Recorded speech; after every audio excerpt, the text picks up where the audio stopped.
We need the opportunity to serve other people in order to expand our consciousness, because you can either expand or contract, but you'll never remain stationary. Even remaining stationary will be a kind of contraction because it will go toward stagnation.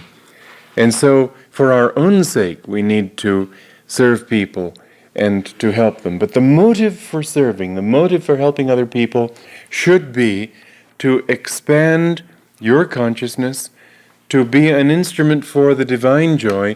The very nature of joy is self-expansion. The very nature of joy is to want to share itself. Joy wants more joy, just as in fact misery wants more misery, but that misery is contractive, joy is expansive. And so the motive for helping them should be not to impose their welfare even on themselves, not to impose anything on them, but to offer what you can to help them, to share with you this inspiration that you yourself feel. And it's only to the extent that you feel inspiration that it's valid to, it's really valid to share that inspiration with others. Too often, the converting kind of zeal comes not from inspiration, but from even a wish to reach out and get that inspiration, or from a purely mental level that is theoretical. This has got to be right. They want to impose this kind of mental image on other people rather than that flow that comes from divine attunement. So, first of all, you must think in terms of where you're coming from and try to hold out that inspiration towards others. The best way to help others and to awaken others is to live in that inspiration and talk entirely from that inspiration. And that will create the next stage of this whole process in a much more natural way than the way that we usually have to go at it. By that I mean that if you're really in tune and,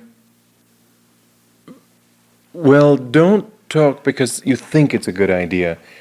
Say something because you feel it's a good idea. I remember one time in a little town called Navua in Fiji, somebody watching me walk down the street came and wanted to learn from me, just because I was walking peacefully and he liked the vibration of it. I wasn't saying anything. If we are that way, if we're in tune, we'll find that in some way the right things are said, in some way, without even knowing, the right understanding will come.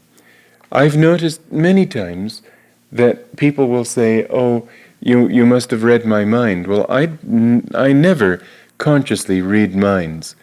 I am surprised at how often I know what people are thinking, but it's not a deliberate effort.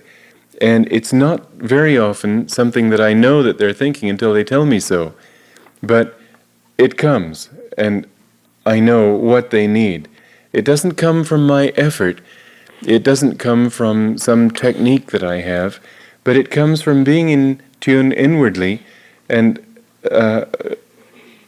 generally speaking, I think it starts at least from here, of asking God to show me what to do, what to say.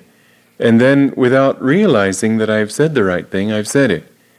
Whereas if I have the idea to say something because I know from my experience this helps, or I know this person needs help and therefore I'm going to get in there and help him, then I find that very often I say the wrong things. And I used to say them a lot more often than now, because I hope I've started at least to learn that lesson. To talk from inspiration means to really turn, if you have the inspiration, to turn the job over to God. You don't have to work so hard. But still, that comes sort of at the end of a long line of trying. So what I try to do is we have a certain teaching, and it's central. It's like the hub of a wheel.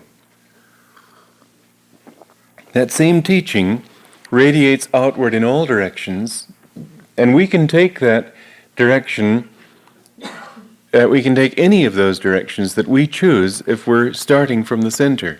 It's very difficult to take that direction if we're starting from the periphery of the wheel.